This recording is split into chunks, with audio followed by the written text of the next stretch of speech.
Many photographers start out with blinders on. They ignore those little issues that they should pay attention to and correct, but they just let them go, and before you know it, they're habits. And many photographers continue to do that well into their career.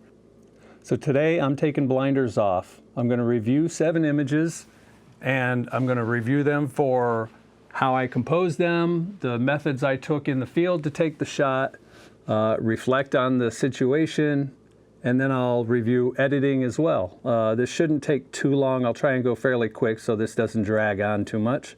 So I'll quickly review these images and end up on one image that almost never existed if I hadn't decided on a whim to just go out and walk down my street. So let's take a look.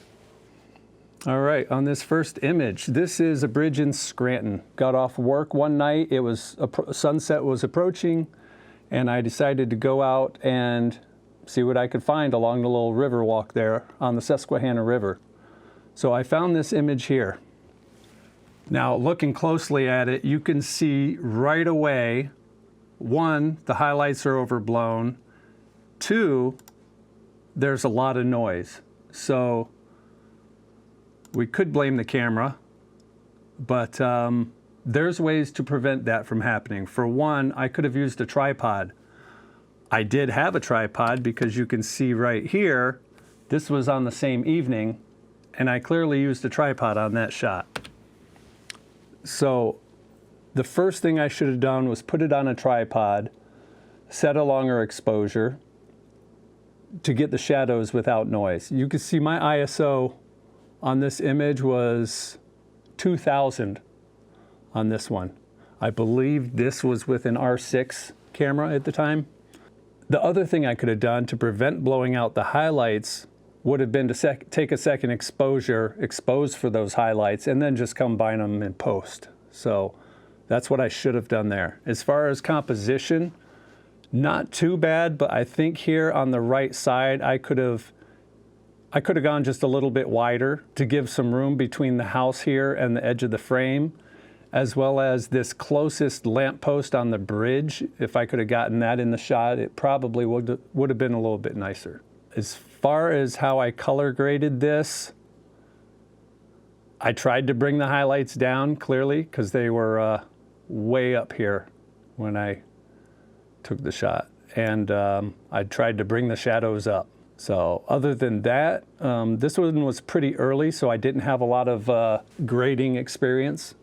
So yeah, I think I could probably improve this one a little bit if I were to regrade it now, but the big lesson learned on this one is to slow down, use the equipment you have on hand, consider your options so that you can get the best shot possible. All right, let's go on to the second image. And that would be this one here. This one is one of my favorite images. This was shot at Ricketts Glen, obviously during the fall. And I really do like this shot, but I think there are some things that I could improve on it or could have improved on it. For one, composition-wise, I don't recall what was above the falls, but I think I could have aimed the camera up just a little bit more to get a little bit more of the foliage. I was just really trying to avoid the sky in this shot. So I can't recall if there was room to move up or not. Other than that, I'm pretty happy with it. Well, there is 2 things here. In the field, one thing I could have done in the field, I could see motion in the leaves here. So what I probably should have done instead of a single composition would be to take 2 separate exposures, one with a faster shutter speed to freeze those leaves, and then the second one for the fall. And then in production, I kind of like what I did in post-production. This isn't the original editing. You can see this is a TIFF. I believe I took this into I don't remember which program, just to denoise some of the dark shadows. And I had a lot more masks as well. You can see I put a mask on the lower area. Tried to edit the colors of the greens in the bottom here. I could have done that with a different mask. And then a mask on top of the leaves to edit those areas. But the one other thing I could have done here, let me close that, would have been this little bit of foam right here, and maybe I take that out. I left it in just because I didn't want to mess with the image too much, but I could probably take that out pretty easily. Other than that, I'm pretty happy with this shot. I think the lesson for this one would probably be to double check in camera while you're on site. Make sure you don't have unintended motion blur. Check the edges of your frame, that sort of thing. So that's a good thing to remember. Let's move on to the third image here. Now this one here, this is the raw image for this file. You could see the white balance is off just a little bit. I didn't take the time to adjust white balance in camera. I seldom do, but I sometimes do. So it's probably one thing I should have done, but I was able to easily correct that in post right here. And you can see I also cropped in just a little bit in post. Other than that, the only issue I think I have with this image is I wasn't sure about the horizon line on this one, because the grass looks like it's slanting downward. However, the deer's head is straight up and down. So I believe this is correct in camera, but I wasn't sure if I should edit it for that grass line. I don't think I should, just because then the deer would be doing this, so didn't really want that. So, but I think the lesson here on this one is, if you can, try and get it right in camera. Shutter speed, your zoom, your white balance. Think about those things while you're on site, just to try and get it right as much as you can.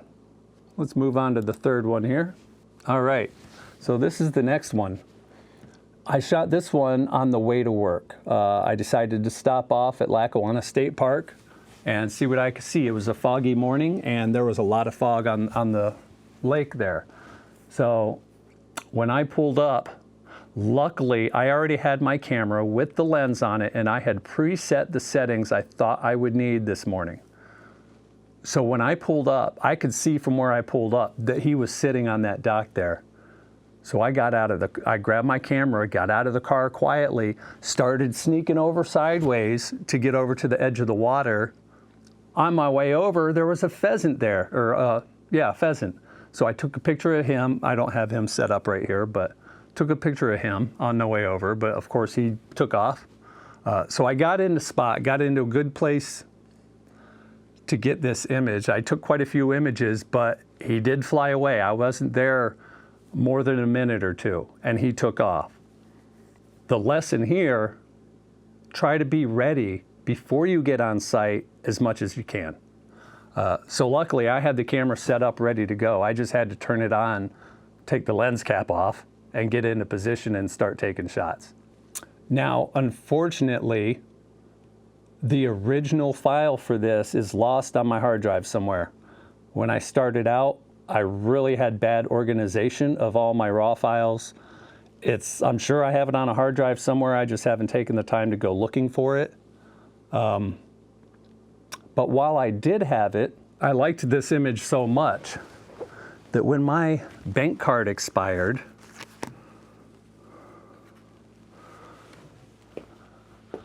if you could see it, kind of bright, I printed it on my bank card. So I show that off whenever I get a chance. So the lesson with this one is, if possible, be ready ahead of time so that you don't waste time setting up your gear and dialing in settings. So unfortunately, we can't review the original or anything like that with this one. I can't look at the settings. I think the settings were pretty good. I did also make a black and white version of this one. All right, so moving on to the next image, we have this one. This is a wild pony I shot at Grayson Highlands State Park in southwestern Virginia. I really like this image. This is my favorite image I got on that location. Obviously, this is the edited version. Not a whole lot of difference in the coloring here, but I do have a second copy here, which is before I did the crop. So I did do a crop afterwards, but what I was wondering with this one is, should I put this one in a portrait crop? You can see here, this is the crop I did, but would a portrait be any better?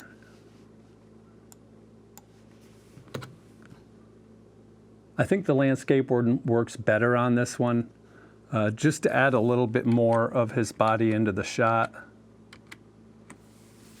But I'm pretty happy with this one. There's not a lot of editing I needed to do.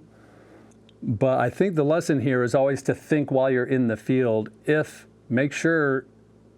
consider a vertical portrait orientation.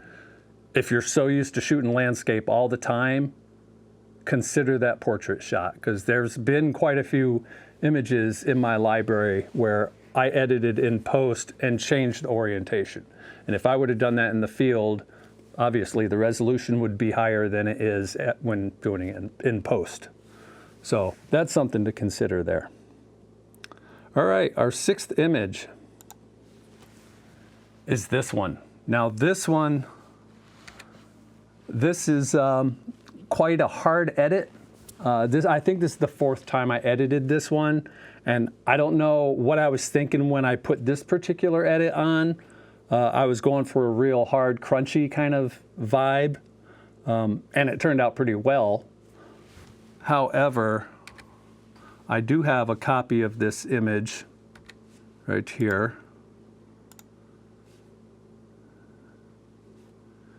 Whenever my computer catches up, come on now.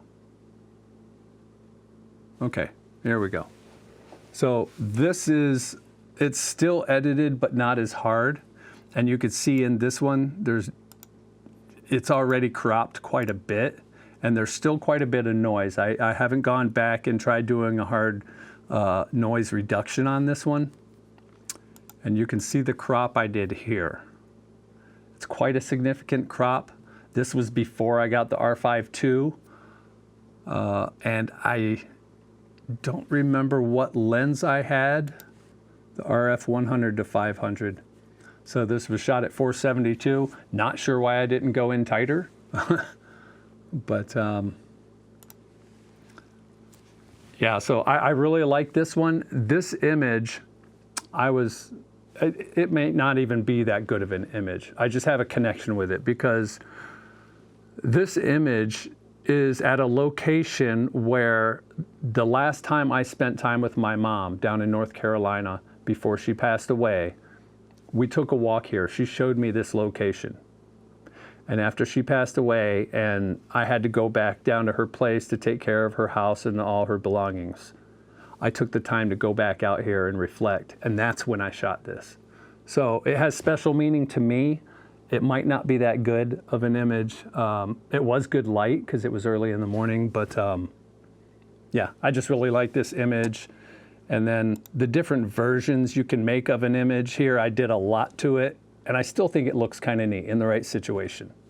So just something to think about. Images aren't always about the details and everything being correct. A lot of times it's about the emotion involved with it. All right, so let's move on to the final image,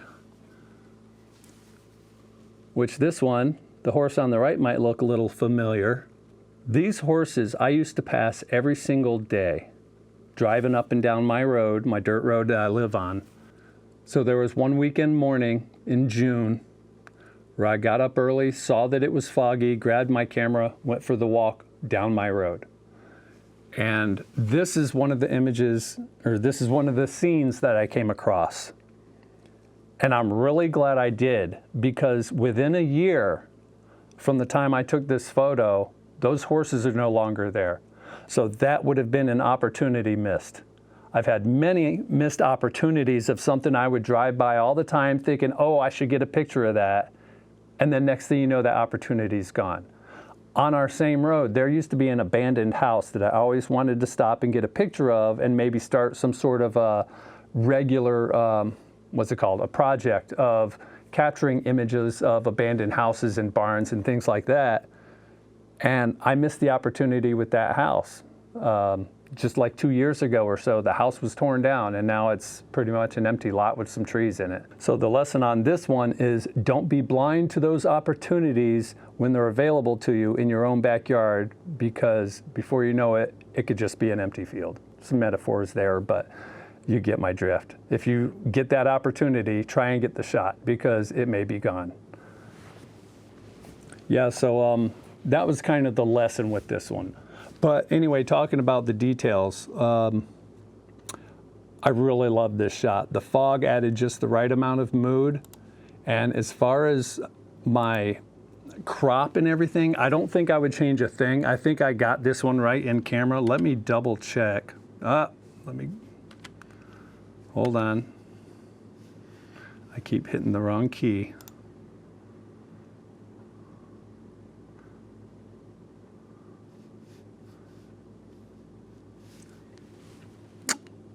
Yeah, this one clearly, it says this is the raw file, but I'm not seeing any edits on this. I don't know why. I know I raised the shadows. Oh wait, hold on, let me take a look. No, it's not raised there either.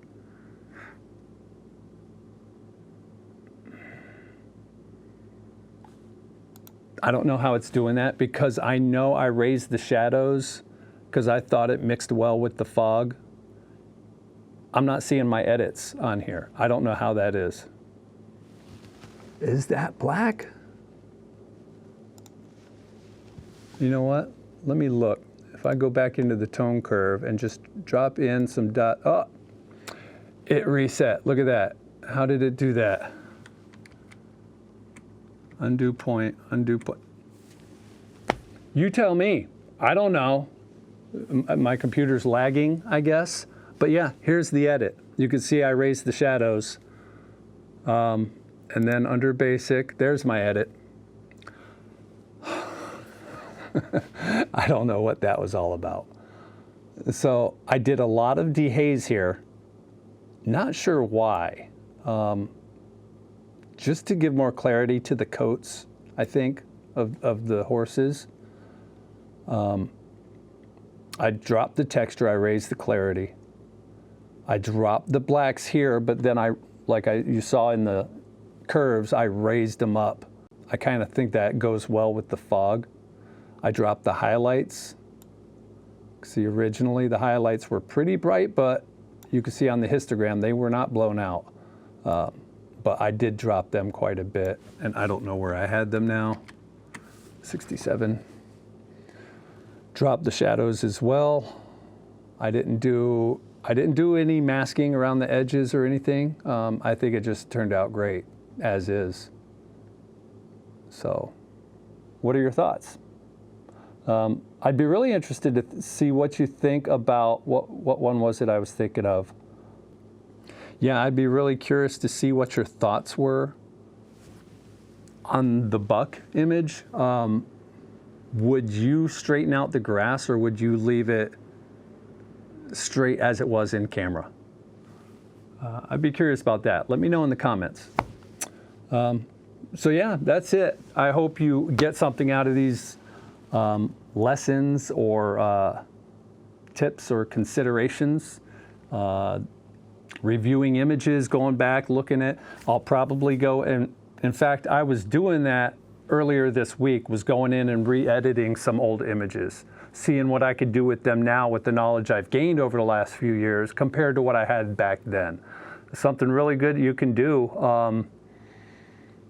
And it also helps in your review process and being critical of your own photography and where you were. It helps to see how much you've grown because doing this and comparing them to my more current photographs, I can see where I've really grown as a photographer. So yeah, I strongly encourage you to go into your library and review some of your images. So yeah, give me any comments down below on what you think and if you've done this process and what you got out of it.